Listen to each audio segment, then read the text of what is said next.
Bienvenue à tous pour le journal sur Business 24 Africa. Ouvrons cette édition en nous rendant en République démocratique du Congo. Le président Félix Tshisekedi y a lancé le vaste projet de création des zones économiques spéciales.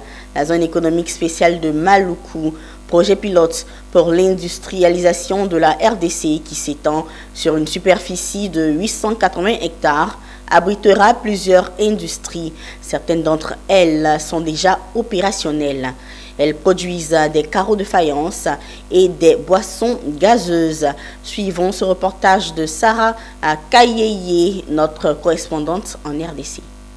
Industrialiser la République démocratique du Congo, pays aux multiples potentialités, c'est l'un des objectifs du gouvernement congolais qui se lance dans la création des zones économiques spéciales à travers l'ensemble du territoire national. La première, celle de Maluku, à 80 km du centre-ville, a été inaugurée par le chef de l'État le samedi 2 septembre. Avec une superficie totale de 880 hectares, la zone économique spéciale de Maluku accueille à la première phase 6 grandes industries dont Saphir Céramique qui propose déjà des carreaux et des faïences et Varum Beverage RDC SARL qui fabrique déjà les boissons gazeuses dont Pepsi. Also, Excellency, we are targeting 5,000 indirect jobs for distributors, sellers and transporters in the first phase. Excellence, nous vous assurons de notre intention de faire la même chose en République démocratique du Congo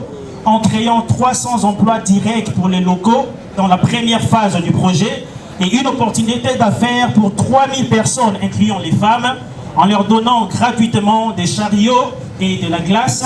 Les zones économiques spéciales est l'un des piliers phares du programme de chef de l'État Félix Tshisekedi qui se matérialise sous la tutelle du ministre de l'Industrie Julien Paluku.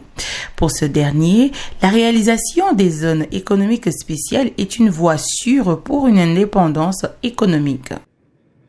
Si le combat du Dio Lumumba Kasavubu a obtenu à la République démocratique du Congo son indépendance politique, aujourd'hui, le combat de son Excellence Félix Antoine Tshisekedi nous fait entrer de plein pied dans l'indépendance économique tant rêvée par des Congolais.